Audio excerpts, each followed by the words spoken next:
La pollution fait partie de notre quotidien.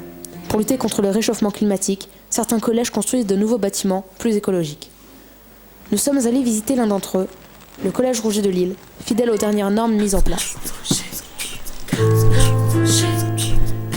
Grâce à Madame Jedlika, principale du collège, nous avons pu rencontrer Madame Mazran, la gestionnaire, pour qui les économies d'énergie sont évidentes. Donc par rapport à la performance énergétique, là ce tableau montre bien la différence de consommation en électricité en 2009, donc avant la restructuration, et en 2014. Donc on voit une diminution nette de la consommation donc, par rapport au chauffage électricité, donc de moins 27%. Et par rapport à l'eau, idem, donc on est passé de 1976 mètres cubes donc à 1105 mètres cubes donc, entre 2009 et 2014, donc une baisse de 44% de consommation d'eau. Piloté par Monsieur Jacob, agent de l'établissement, nous découvrons les installations.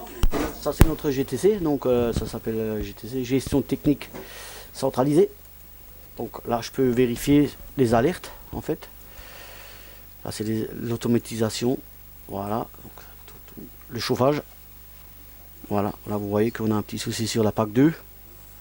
Et là, c'est tous les compteurs d'eau qu'on a dans le collège pour voir s'il y a une fuite. Dès qu'il y a une fuite assez importante, il va le détecter en fait. J'ai l'éclairage, où je peux gérer l'éclairage d'ici. Je peux également fermer les ouvrants, les occultants en fait. Enfin, on peut tout gérer d'ici en fait.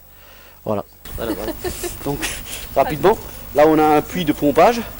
On en a un second. On a un second au fond, plus le puits de refoulement, quoi. Où l'eau, une fois utilisée, retourne dans les nappes phréatiques en fait. La fameuse PAC, la pompe à chaleur. Donc on en a deux. Il y a la pompe à chaleur numéro 1 et la pompe à chaleur numéro 2. Voilà. Et ils marchent simultanément, quoi. Donc ces fameuses pompes, ils pompent l'eau qui arrive par là, des puits, qui est réchauffé à une certaine température, qui va dans le circuit de chauffage du collège, qui revient ici et qui retourne dans la nappe phréatique. Et c'est de là que l'eau part dans les différents endroits du collège, c'est-à-dire le chauffage au sol, les radiateurs, les couloirs, le chauffage pour la concierge, l'appartement de la concierge, et tout part de là, quoi, en fait. Et ça c'est un central qui nous permet de récupérer l'air d'extérieur, qui la retraite, qui l'injecte dans le collège, qui la récupère et qui la retraite pour incessamment l'injecter dans le collège, quoi. C'est une centrale d'air calorique, quoi. En fait, ça ne nous sert pas de clim, quoi.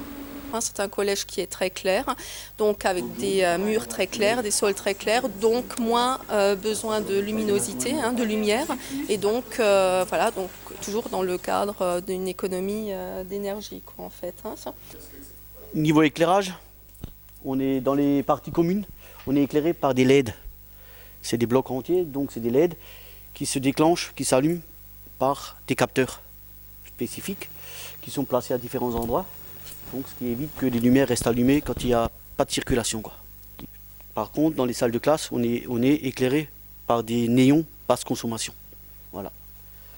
Donc, qui, selon la lumière du jour extérieur, peuvent diminuer d'intensité. On peut régler l'intensité de luminosité dans les salles de classe. Un collège modèle, très bien isolé, construit avec des matériaux haut de gamme, qui consomment peu d'énergie, mais qui représentent un important investissement. Donc le coût total de la restructuration du collège s'est élevé à plus de 17 millions. 17 millions, donc vraiment total, tout compris. Mais rien que les travaux, c'est 11,5 millions d'euros pour la restructuration complète. Voilà.